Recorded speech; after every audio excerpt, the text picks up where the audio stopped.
All right, some more fun little modeling techniques here. Let me just adjust the audio.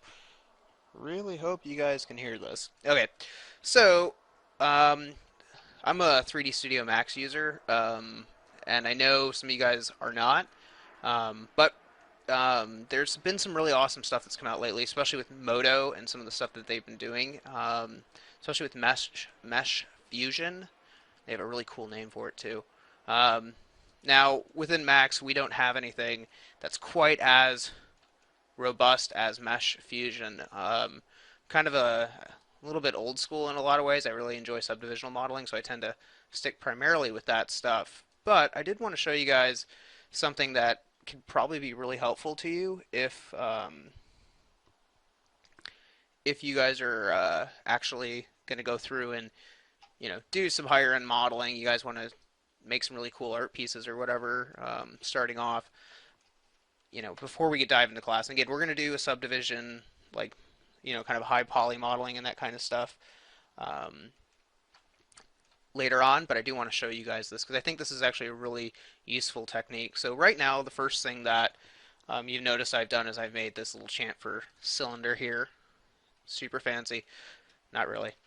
um, and it's very dense. Okay, this is obviously going to be our runtime asset. We're going to stick this thing into Unreal, and it's going to be totally performant, and we're going to be really happy. I'm lying. That's not what we're doing. We're going to make a high poly, like kind of this. Just going to do a high poly object. I don't even know what the mesh is going to be or what it's actually going to look like, but it's really just about making two or three cool surfaces and showing you guys what they can come out with. And we'll do some more fun little things here. And I'm just really trying to make shapes that you would not want to typically subdivisionally model, especially stuff that can get extremely complex, and I mean, well, overly complex to be honest. Convert you into an edible poly.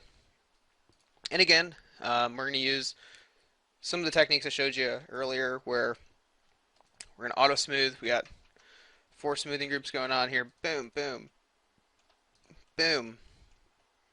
I'll just pull this guy back. Here we go. Do this. Actually, I'll just already do the turbo smooth really quick so we can see this. Now, this is what's going to happen when you first apply your turbo smooth. Come down here into smoothing groups, click that, turn that on, crank that up a little bit. Now again, I know we have extra topology, okay?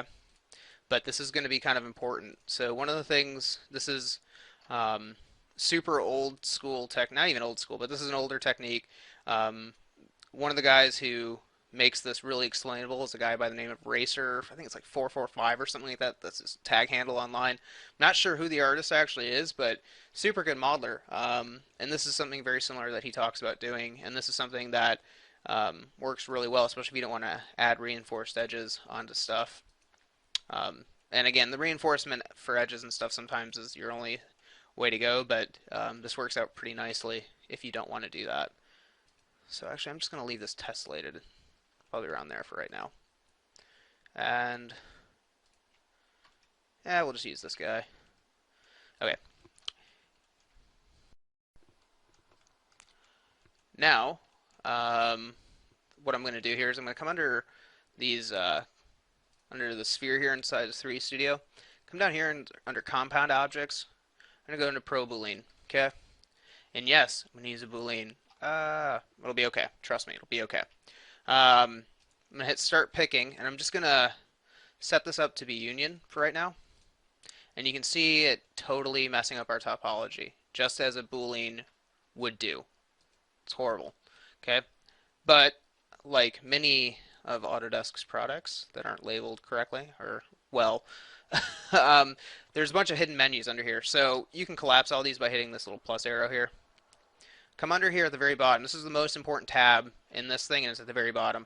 It's under Advanced Options. Tell it to remove only invisible edges. Hey, your topology comes back. Okay? Now, this obviously is not a subdivision object yet. Actually, I'll wait to add this guy first. Okay? And this is not smoothed, right? We can definitely see the creases and whatnot in here. Okay? And we can actually see a little bit of pinching in here. So, first thing that I want to do is, because I know if I add anything onto this, this isn't going to smooth correctly.